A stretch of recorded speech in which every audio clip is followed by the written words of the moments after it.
Polícia Federal cumpre mandados em famoso Centro Financeiro de São Paulo em operação contra o PCC. E você vai ver ainda. Senado aprova projeto contra a adultização de menores nas redes. E ainda, abono salarial tem mais de 15 milhões de reais esquecidos liberados para saque. Essas e outras notícias você confere agora no Redação Hit. Olá, bom dia para você. Agora é 11 horas e 30 minutos pelo horário de Brasília. Uma ótima quinta-feira para você que decidiu ficar bem informado na primeira edição do Redação Hit. Você acompanha agora os destaques desse dia 28 de agosto. Olha, uma mega operação mira esquema bilionário do PCC no setor de combustíveis. A Polícia Federal cumpre mandados em 8 estados com mais de 300 alvos. A Avenida Faria Lima, em São Paulo, que é o centro financeiro do país, tem 42 alvos de operação contra o PCC. Uma força-tarefa nacional, com cerca de 1.400 agentes, cumprem mandados de busca, apreensão e prisão em 8 estados brasileiros para desarticular um esquema criminoso no setor de combustíveis, comandado por integrantes da facção criminosa. Primeiro comando da capital. A estimativa é que o esquema teria sonegado mais de 7 bilhões e 600 milhões de reais em impostos federais, estaduais e municipais. As irregularidades foram identificadas em diversas etapas do processo de produção e distribuição de combustíveis no país. A infiltração do PCC no setor tem lesado não apenas os consumidores que abastecem seus veículos no Brasil, mas toda uma cadeia econômica ligada aos combustíveis. Segundo as investigações, mais de 350 alvos, sendo pessoas físicas e jurídicas, são suspeitos da prática de crimes contra a ordem econômica, adulteração de combustíveis, crimes ambientais, lavagem de dinheiro, fraude fiscal e estelionato. O Comitê Interinstitucional de Recuperação de Ativos do Estado de São Paulo solicitou o bloqueio de bens suficientes para recuperar o tributo sonegado. Um dos principais eixos da fraude investigada passa pela importação irregular de metanol. O produto não é entregue aos destinatários indicados nas notas fiscais. É direcionado a postos e distribuidoras para adulterar combustíveis, colocando as pessoas em risco e gerando lucros bilionários à organização criminosa. A mega operação Carbono Oculto acontece em São Paulo, Espírito Santo, Goiás, Mato Grosso do Sul, Mato Grosso, Paraná, Rio de Janeiro e Santa Catarina. Além da Polícia Federal, a Operação Carbono Oculto é integrada por membros do Ministério Público de São Paulo, Ministério Público Federal e Policiais Civil e Militar de São Paulo. Também participam da mega operação órgãos como Receita Federal, Secretaria da Fazenda e Planejamento de São Paulo, Agência Nacional do Petróleo e Procuradoria-Geral do Estado de São Paulo. A Agência Nacional do Petróleo informou que o metanol é um solvente e pode estar em apenas 0,5% da gasolina ou etanol. Ele é tóxico, corrosivo e, segundo especialistas, o metanol no combustível pode corroer peças e causar falhas no motor do carro. E o Senado aprovou a lei que amplia as responsabilidades das redes sociais na proteção de menores. A proposta, que surgiu após os escândalos de exploração infantil, segue agora para a sanção do presidente. Uma semana após receber sinal verde na Câmara dos Deputados, senadores aprovaram nesta quarta-feira uma lei que amplia as obrigações das plataformas digitais para proteger menores nas redes sociais. O projeto entrou em pauta após um escândalo envolvendo o influenciador Ítalo Santos, acusado de suposta exploração sexual infantil. O documento agora vai passar pelas mãos do presidente Lula e entrará em vigor 1 ano após a sua promulgação. Embora haja consenso político sobre a proteção infantil, a regulamentação das redes sociais é um tema particularmente delicado. O governo defende maiores controles sobre as Big Techs, enquanto a oposição de direita, apoiada pelos Estados Unidos, denuncia tentativas de censurar as plataformas. O novo texto obriga as plataformas a comunicar às autoridades os conteúdos de aparente exploração e abuso sexual. Também deverão vincular as contas de crianças e adolescentes às de seus pais, que poderão controlar com quem seus filhos se comunicam e por quanto tempo utilizam as plataformas. O descumprimento dessas disposições será punido com multas que podem chegar até R$ 50 milhões, suspensões e até mesmo a proibição. O presidente dos Estados Unidos, Donald Trump, cumpriu a ameaça de dobrar as tarifas sobre importações da Índia para 50%. A medida já entrou em vigor. O mandatário estadunidense destacou que a medida tem como objetivo punir o país por importar petróleo russo e ajudar o país a financiar uma guerra contra a Ucrânia. A decisão foi colocada em prática poucas semanas após Trump instituir uma nova tarifa básica de 25% sobre produtos indianos. As taxas cobradas sobre o país hindu, considerado a quinta maior economia do mundo, estão agora entre as mais altas cobradas pelos Estados Unidos em todos os países. Analistas internacionais apontam que a decisão pode colocar em risco as relações com um dos parceiros comerciais mais importantes dos norte-americanos e elevar os preços ao consumidor. Recentemente, Trump realizou reuniões separadas com o presidente russo, Vladimir Putin, e o presidente ucraniano, Volodymyr Zelensky, para intermediar um acordo para encerrar a guerra, mas as negociações não avançaram. As empresas americanas e, mais recentemente,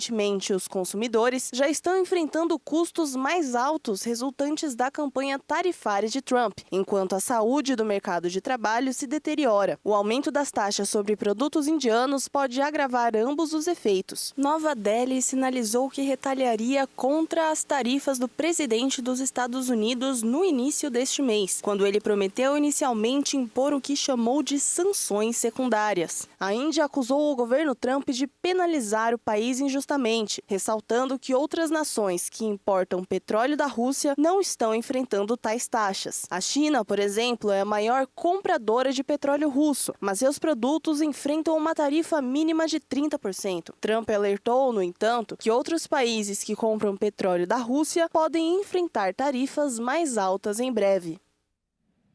E na Europa, pelo menos 15 pessoas, incluindo 4 crianças, morreram em Kiev em um dos maiores ataques aéreos russos contra a Ucrânia desde o início da guerra. A ofensiva aumenta os temores de que as negociações de paz não avancem. As autoridades locais e o presidente ucraniano Volodymyr Zelensky acusaram a Rússia de preferir continuar matando ao invés de negociar a paz. Os esforços diplomáticos foram acelerados recentemente com o estímulo do presidente dos Estados Unidos, Donald Trump, mas não produziram resultados concretos e a Rússia intensificou os bombardeios. O Ministério da Defesa da Rússia afirmou que o ataque atingiu empresas do complexo militar industrial e bases aéreas militares ucranianas.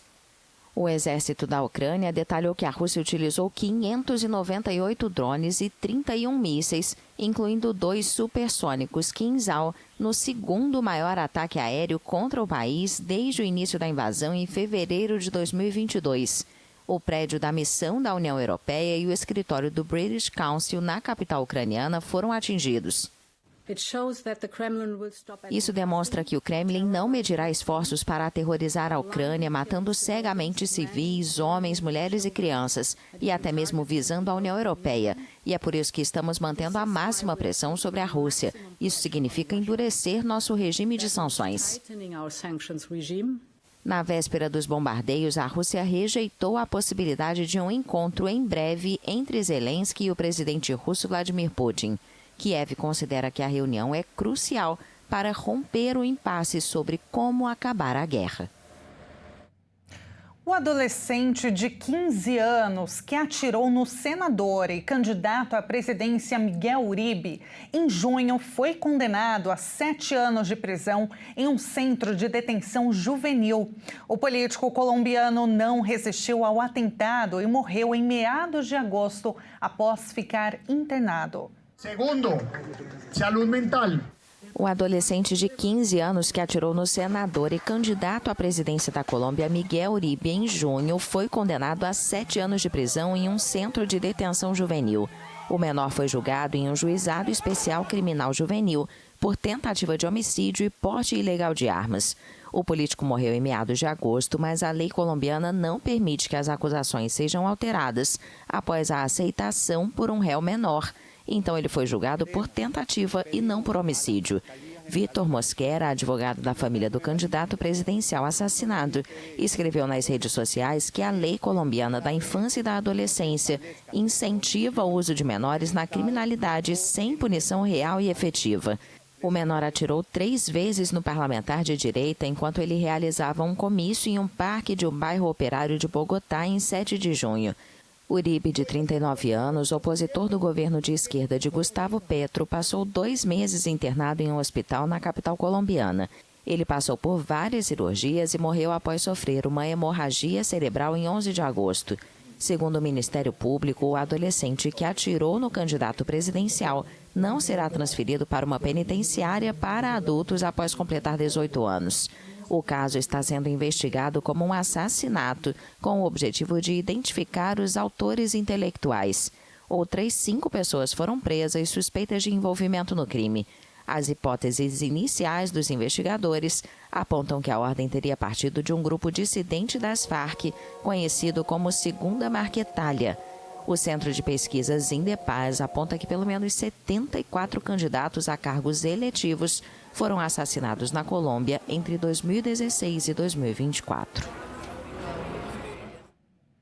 E de volta ao Brasil, o setor de serviços bateu recorde de trabalhadores empregados em 2023. Apesar disso, o salário médio avançou pouco no período. O setor de serviços não financeiros registrou em 2023 um ano de crescimento no número de trabalhadores, alcançando seu 3º recorde seguido. Ao longo de uma década, o total de pessoas ocupadas aumentou 17,2%, somando mais de 15 milhões de trabalhadores. Segundo o IBGE, foram identificadas 1.700.000 empresas prestadoras de serviços, responsáveis por mais de 3 trilhões de reais em receita operacional líquida.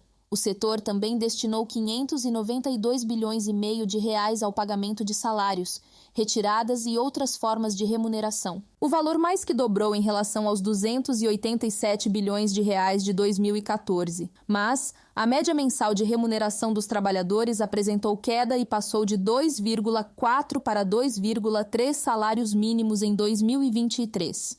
A única exceção foi o grupo de outras atividades de serviços, que inclui 3 áreas: apoio à agricultura, pecuária e produção florestal, serviços auxiliares nas áreas financeira, de seguros e previdência complementar e atividades relacionadas a esgoto, coleta, tratamento e destinação de resíduos, além da recuperação de materiais. Nesse grupo, a remuneração média aumentou de 2,9 para 3,6 salários mínimos ao longo do período. E veja a seguir, a Bônus Salarial tem mais de 15 milhões de reais esquecidos liberados para saque. E antes do intervalo, vamos ver agora o céu de Curitiba, 16 graus. Olha, vem chuva por aí. Nós voltamos já já.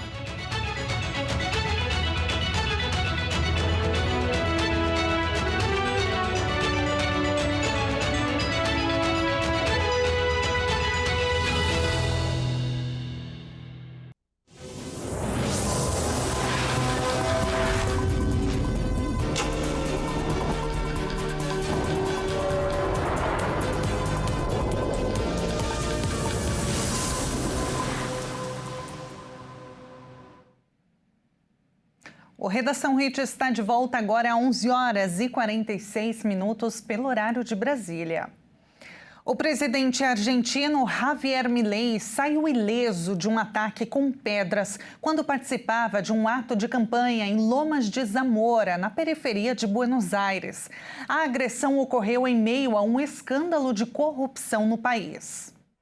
O presidente argentino Javier Milei foi atacado com pedras durante um ato de campanha em Lomas de Zamora, periferia de Buenos Aires. Na internet, o porta-voz da presidência, Manuel Adorni, disse que o episódio não deixou feridos e o presidente saiu ileso. Milei cumprimentava apoiadores da caçamba de uma caminhonete, quando manifestantes contrários à sua presença começaram a atirar plantas que estavam em canteiros, pedras e garrafas na direção do veículo, em que também estavam a irmã do presidente, além de outros funcionários. O carro foi retirado do local, enquanto apoiadores e opositores do governo se envolviam em uma briga com socos e empurrões. Uma apoiadora de Milei sofreu um ferimento nas costelas e foi levada de ambulância para o hospital. Milei veio aqui para provocar, porque vem a Loma, que é o coração do peronismo na terceira sessão, e veio para provocar, então teve que ir embora, como corresponde, porque Loma é historicamente peronista, é um bastião peronista da terceira sessão. Bom, eu tenho que o apoiar, mas não apenas por mim, mas pelos jovens que serão o futuro do país e que libertem esta província de tantos anos de peronismo e kirchnerismo. O ataque ocorreu em meio a um escândalo por suspeita de corrupção em uma agência pública que envolve a secretária da presidência e irmã do líder argentino, Karina Milei. Pouco antes dos incidentes, o presidente se pronunciou pela primeira vez desde o início da tempestade política, causada pelo vazamento de áudios do então chefe da Agência Nacional para a Deficiência, Diego Spanholo, que afirmou que Karina desviava dinheiro. Milei afirmou: tudo o que ele diz é mentira, vamos levá-lo à justiça e provar. E agora a gente vai para o litoral de São Paulo, porque o número de pinguins encontrados mortos subiu para 881. Apenas um foi resgatado com vida e encaminhado para reabilitação. Segundo um levantamento do projeto de monitoramento de praias da Bacia de Santos, 881 pinguins de Magalhães foram encontrados encalhados nas cidades de Iguapé, Cananéia e Ilha Comprida, no litoral paulista. Apenas uma das aves foi resgatada com vida. Já os outros animais estavam em um estágio avançado de decomposição, o que impossibilitou a identificação da causa da morte. O maior encalhe em massa aconteceu na semana passada, com 176 animais sem vida. Segundo o Instituto de Pesquisas Cananéia, mais de 3.300 pinguins morreram na costa brasileira este ano. Os pinguins dessa temporada, em comparação com os últimos 2 anos, estão chegando com um peso muito baixo, hipotérmicos, com sinais de interação com pesca e condição respiratória comprometida. A hipótese para esta intensa mortalidade seria os efeitos da migração por longas distâncias. Os pinguins de Magalhães vêm de suas colônias na Patagônia, região que abrange a Argentina e o Chile, para a costa brasileira em busca de alimento em águas mais quentes. Essa longa e exaustiva viagem é perigosa, principalmente para os mais jovens, que podem encalhar nas praias famintos e debilitados. Além disso, a jornada é dificultada pela poluição nos mares, pesca predatória, quadros infecciosos, dificuldade em encontrar alimento e mudanças nas correntes marítimas. O projeto de monitoramento de praias da Bacia de Santos segue monitorando e registrando as ocorrências no litoral paulista. E a recomendação é acionar as autoridades caso seja encontrado algum animal marinho debilitado. E olha, atenção, o Brasil já tem cerca de 213 milhões de habitantes. Segundo dados do IBGE, o estado de São Paulo segue na liderança com mais de 46 milhões de pessoas. A população brasileira é estimada em 213 milhões e 421 mil habitantes, segundo novos dados divulgados pelo IBGE. Esse total de habitantes em estados e municípios considera a contagem de pessoas até o dia 1º de julho deste ano. As informações foram publicadas no Diário Oficial da União. Os números atualizados representam uma alta de 5,1% em relação ao censo de 2022, quando a população era estimada em 203 milhões de brasileiros. A estimativa populacional do ano passado já indicava 212 milhões de habitantes, o que representa um aumento de 0,39%. As estimativas englobam taxas de nascimento e mortalidade. Já o censo é uma contagem de pessoas e domicílios. Os dados servem como referência para vários indicadores sociais, econômicos e demográficos do país. Além disso, são um dos parâmetros utilizados pelo Tribunal de Contas da União para o cálculo dos fundos de participações de estados e municípios por meio dos quais a União distribui recursos. A contagem revelou que São Paulo continua sendo a unidade da federação com mais habitantes, 46.081.000 pessoas, o que representa 21,59% do total do país. No ano passado, a população paulista era de 45.900.000.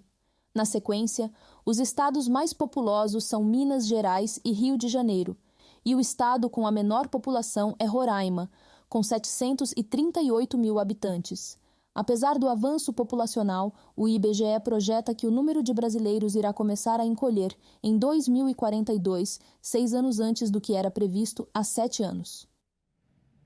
E olha, preste bem atenção se você ainda não sacou o seu PIS/PASEP. Mais de 15 milhões de reais liberados do abono salarial ainda não foram sacados neste ano. O calendário de pagamento terminou no dia 15 de agosto, mas o dinheiro fica disponível até o fim do ano.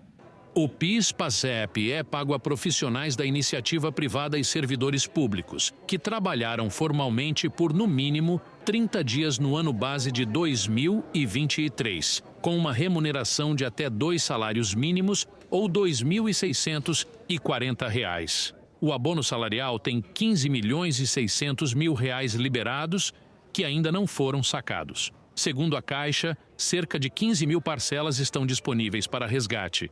O calendário de pagamento já terminou, mas o dinheiro fica disponível até o dia 29 de dezembro, na Caixa Econômica e no Banco do Brasil.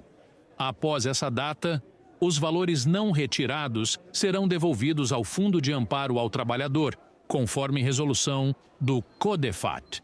Neste ano, foram disponibilizados para trabalhadores o total de 26.400 bilhões de reais. Para saber se tem abono salarial a receber, basta acessar pelo aplicativo da Carteira de Trabalho Digital, acessar a aba de benefícios, abono salarial e em pagamentos para verificar o valor, a data e o banco de recebimento. A consulta também pode ser feita pelo portal gov.br ou pelo telefone 158.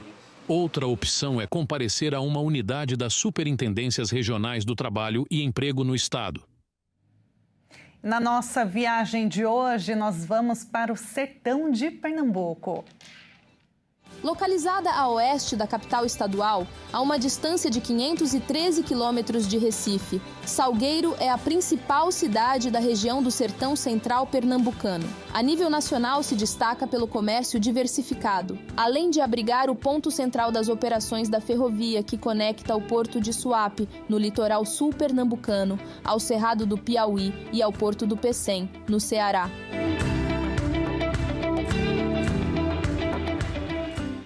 E vamos então com a nossa câmera ao vivo de lá para ver o céu de Salgueiro, interior de Pernambuco, sertão pernambucano, 29 graus neste momento. Muito obrigada pela sua companhia, um ótimo dia para você. A gente se encontra novamente amanhã às 11h30 em ponto. Até mais.